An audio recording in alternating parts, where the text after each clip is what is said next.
விழுப்புரம் அருகே நூற்றுக்கணக்கான கள்ளச்சாராய பாக்கெட்டுகள் கண்டெடுக்கப்பட்ட நிலையில் முதியவர் ஒருவர் கொலை செய்யப்பட்டு கிடந்தது பரபரப்பை ஏற்படுத்தியுள்ளது.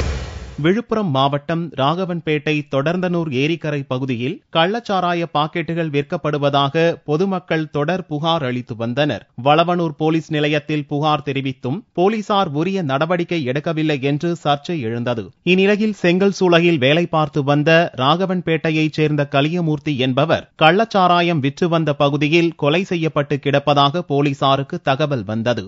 இதையடுத்து அங்கு வந்த போலீசார் கலியமூர்த்தியின் உடலை கைப்பற்றி பிரேத பரிசோதனைக்கு அனுப்பி வைத்தனர். அப்பகுதியில் நூற்றுக்கணக்கான கள்ளச்சாராய பாக்கெட்டுகள் கண்டெடுக்கப்பட்டன.